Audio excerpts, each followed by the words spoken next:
We must move from making excuses about witnessing to accepting the vocation, the job of witnessing. Jesus gives us authority to witness. The Holy Spirit gives us power to witness. But we want to offer excuses for not witnessing. We have to accept the vocation, the job of being witnesses. Three things and I'll be done. Number one, accept the reality of witness. Jesus' words are not an admonition, but a statement of fact. You shall receive power and you shall be witnesses. Thank you. He was not giving an injunction. He was giving a description. You're not fully Christian until you're a witness.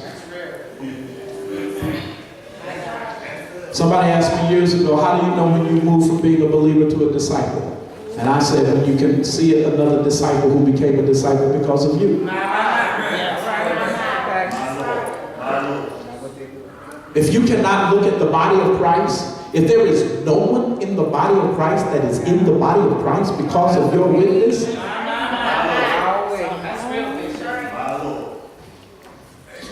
you got to accept the reality. It is a reality. I am a soul winner. Soul winning is what I do. Soul winner is who I am. Hallelujah. I've got the power to do it. I've got the authority to do it. Hallelujah. I'm excited about it. I'm equipped for it. I have the power to do it. I am a soul winner. After you accept the reality of witness, you must accept the personality of witness. You shall be witnesses to me. The Christian witness is not, first of all, to recount a personal experience of Christ. In other words, testifying and witnessing are two different things. Yes, it is. It's not just, let me tell you what he did for me. No. It's not about you. You're not supposed to be presenting you. We present Christ. Hallelujah. Thank you, Holy Spirit. Some of the time, that's why people can't see Him. Because when we start presenting ourselves, we start presenting the self that we want them to see in the moment. But they're still stuck on the self that they've been looking at. And the whole time that we're talking, they're trying to line up who you trying to be in front of me right now with who you been all week. And they miss Jesus altogether. That's not in my notes. That's Holy Spirit. Hallelujah. Oh, glory. Got to accept the reality, and then you got to accept the personality. Proclaim the death, burial, and resurrection of the Lord Jesus Christ and God's offer to pardon men's sin through the death, burial, and resurrection of Christ. Pastor Tally used to go around all the time, and she would just tell everywhere. We'd be in the restaurant, it wouldn't make any difference where we were. She just looked at somebody with that Tally smile and said, I just want you to know today that God loves you and He offers a wonderful plan for your life. We'd leave the restaurant. They might not know her name was Sylvia, but they knew Jesus. And watch this. It was effective. It was impactful. We go back to the restaurant and people would say, I went back to my church last Sunday. Thank you. Because the message was simple. God loves you. And He offers a wonderful plan for your life. If they don't ask you about the plan, amen. One plants, another waters. God gets the increase. God gets the glory. Sometimes you say it, and let me just share this with you, and I'm gonna wrap up. Let me share something with you, because I understand human nature. I'm really very intuitive as it relates to people and how they react. So if you say something like that to somebody, and they say to you, I just don't know if I believe that. That is not a denial of what you just said. That is a plea for you to tell them more. You got to understand people. See, because the easiest thing for me to say is nothing. thank you, and walk away. If they think you crazy, they just gonna say thank you and walk away, or just walk away. If they engage you, they want to hear from you. Got to understand the reality, got to understand the personality.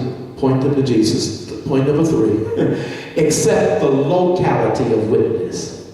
Start where you are. The Holy Spirit gave me something, you know, whether I'm teaching or preaching, at least I got to have at least one deep thought to make me feel like I heard from the Holy Spirit. Holy Spirit gave me one deep thought for this point.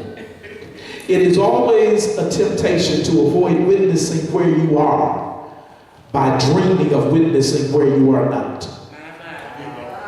That's deep. That's so deep I need to say. See, we fail to witness where we are because we're always thinking about where we want to be. So I'm at home sitting around asking Holy Spirit how he's going to get me to Africa. Because before I go home to be with the Lord, I just want to be able to preach the gospel to my brothers and sisters on the continent of Africa. Negro, you in Detroit. There's brothers and sisters all around you. You sitting around worrying about how you get a mission trip financed to Africa, and there are people on your block that don't know you saved. We avoid the responsibility of witnessing where we are by dreaming about witnessing where we are not. Oh man, I tell you, if God would just give me money so I didn't have to work, girl, let me tell you the kind of ministry that I would start.